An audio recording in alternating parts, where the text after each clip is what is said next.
Hi folks, 21st Century Caveman here. Hope everybody's well, hope everybody's happy. So welcome back to the next instalment of how to make a man cave, she shed, workshop, cabin in the woods. Whatever label you decide to put on it, the process is exactly the same. So as you can see, the framework is up and today we're going to start installing the rafters. So the timber I'm using then for the rafters is the same as for the walls. So basically they're 2x3s. It's C18 construction timber which has been pressure treated. The lengths are 4.2 meters long and I'll be cutting these down. So the first thing I'm going to do then is to remove the timbers which are currently bracing the walls, which are keeping them nice and perpendicular and square.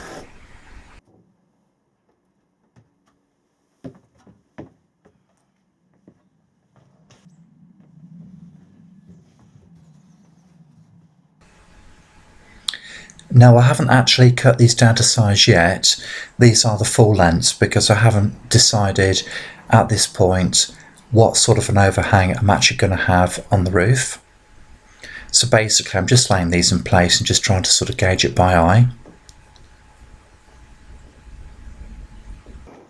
Right, okay folks, so we can see where the red mark is. That denotes a height of 2.5 meters, so I mustn't exceed that. The total height of the building mustn't exceed that, because if it does, it will contravene planning regulations where I live. So I want a bit of an overhang on the roof, so the maximum height at which the overhang ends mustn't exceed 2.5 meters. So I've got some leeway there. Also I've got about 3 inches or so. So on top of these rafters there'll be 18mm of OSB board, and there'll be some felt on top of that. So you know, we're well within tolerances there, so to speak. So I just really need to determine now how far out I want the overhang to come. So something like this will give me a reasonable overhang, but I want to make sure that I use the boards as effectively as possible. So it's going to be thereabouts, but I'll adjust that according to the spacing of the board. I just wanted to get an idea as to, as I say, just to make sure I don't exceed the height limits on this. Now clearly there needs to be an overhang on the back as well, and also a little bit of an overhang on the sides.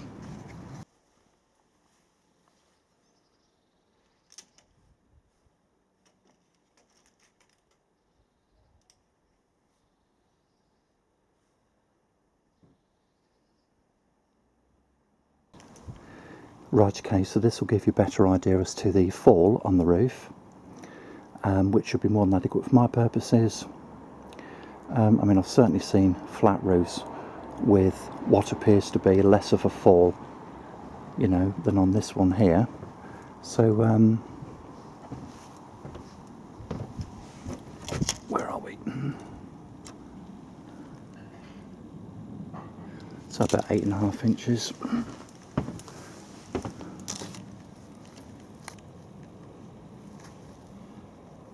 To 4.5 inches, so we've got about a 4-inch fall on a length of 2.4 meters.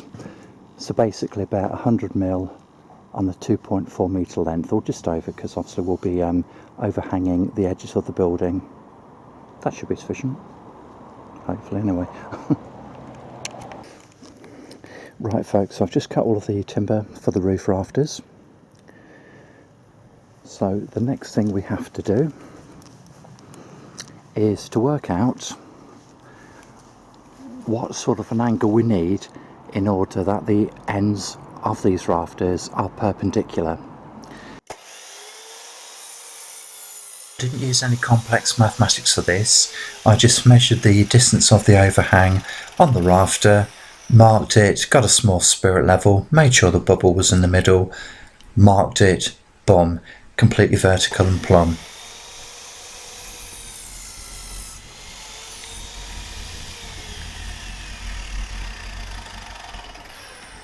And this little saw made an absolutely wonderful job of cutting this timber.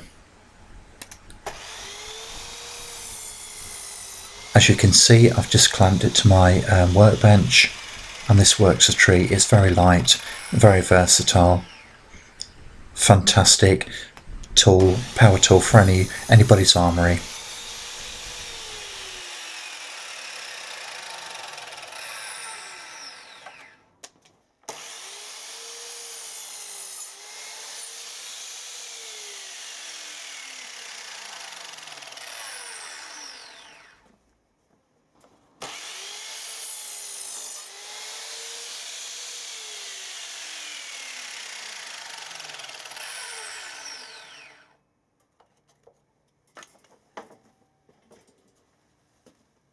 Right folks, so as we can see, all of the rafters have now been cut.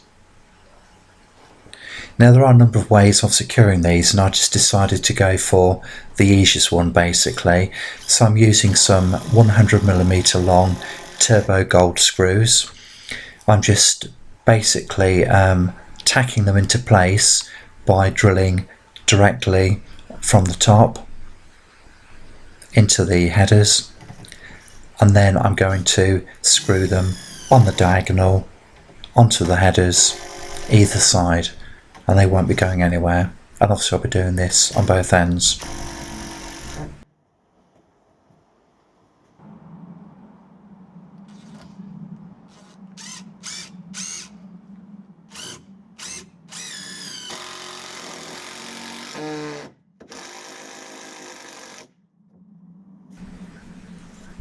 Now I decided to double up the rafters down the middle just to give it a bit more strength really. It may not have been entirely necessary, but I decided to do it nevertheless.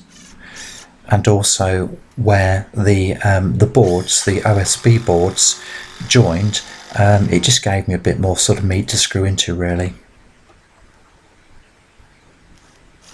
And once I started putting the rafters on, then you know this structure really started to stiffen up nicely.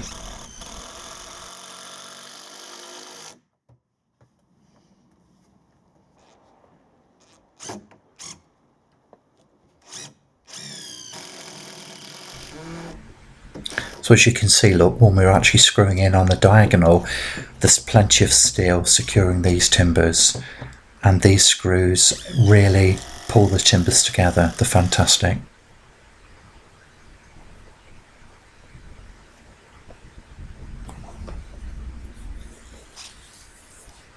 And where I actually doubled up any timbers, I just use these screws and you know, just put them a few screws and spaced them out a little bit basically, and it kept them together really nicely.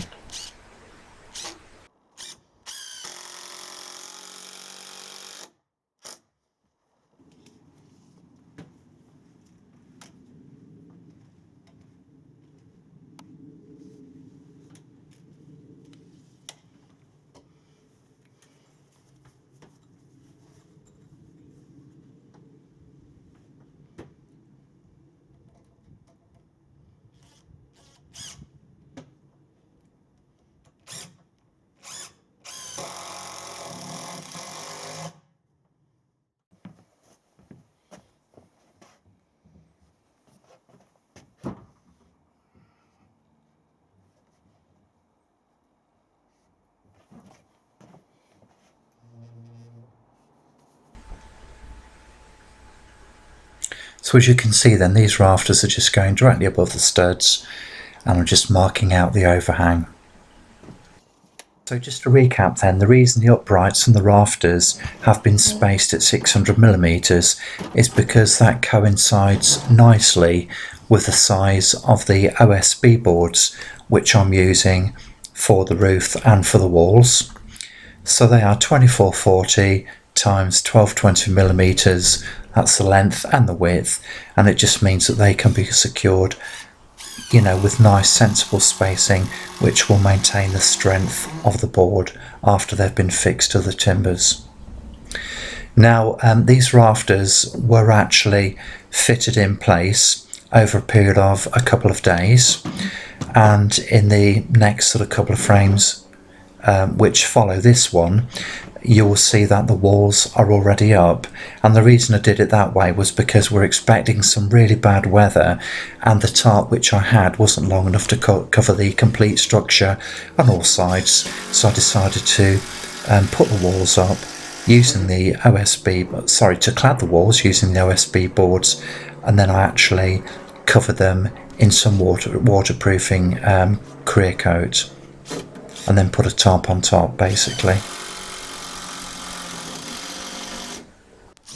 So as you can see, we're actually on the noggins now, and these were a little bit more difficult to fix given the height, so basically I tried to clamp the timbers in place just to make sure I got the right position, and also to make sure they didn't move when I was screwing in.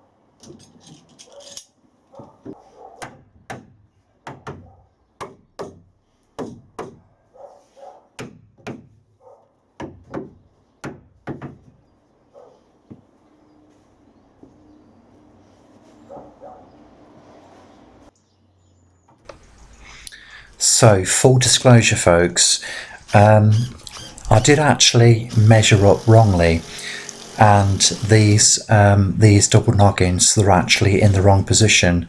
They should have been a little bit further to the right, but you know, it's just one of those things. I made a mistake, so rather than remove them, I just decided to leave them in place and put some fresh noggins in a little, you know, nearby basically where they should have been in the first place. Now, as you can see, the actual process for making the framework for the roof is exactly the same process as I adopted making the walls and also the subframe.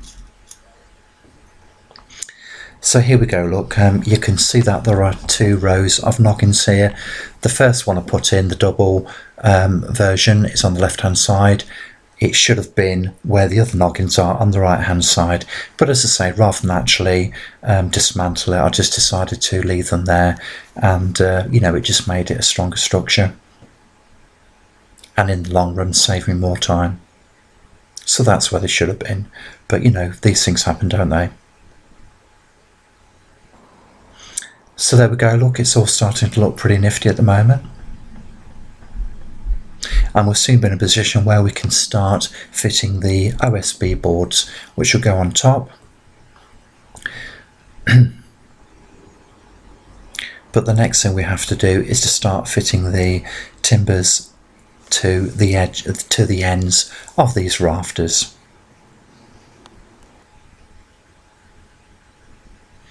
Now the actual timbers themselves are about 4.6 meters long, so they're also quite heavy and a little bit unwieldy.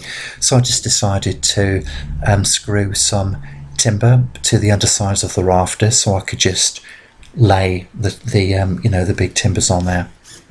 It's made it a bit easier to fix them into place.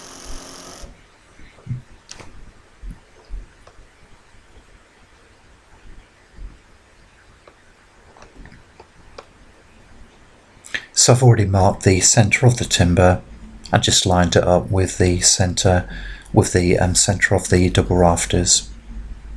So that was just nice and easy. It's just a case of screwing them into place now.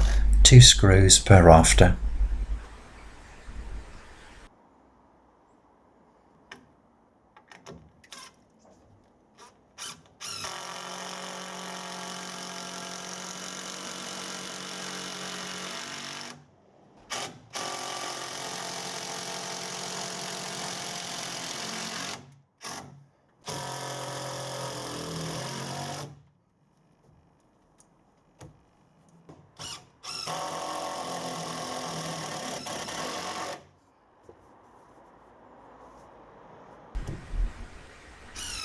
And as you can see, the impact driver is doing a fantastic job of securing these long screws into the timbers.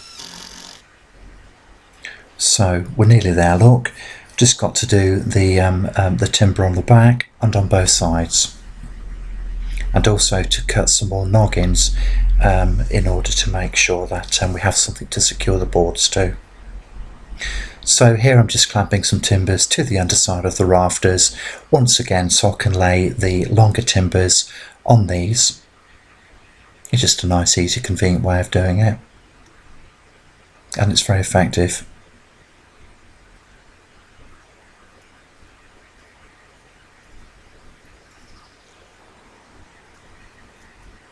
So as you can see, look, you know, if you just get the timber, just lay them on those little ledges which you've created, it's an absolute doddle.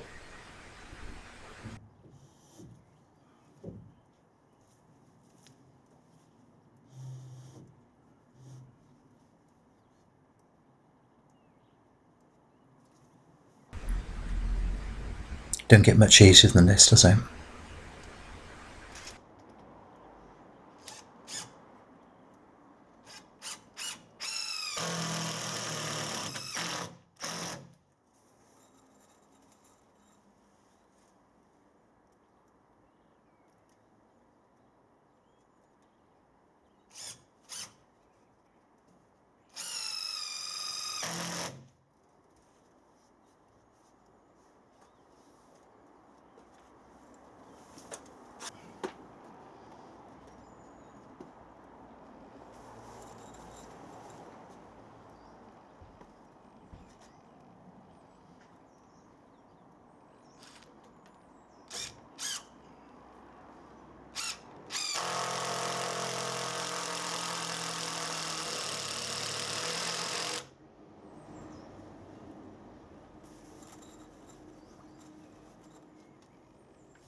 So as we can see, that really is a nice, easy way of holding those long, heavy, unwieldy timbers in place in order that they can be secured.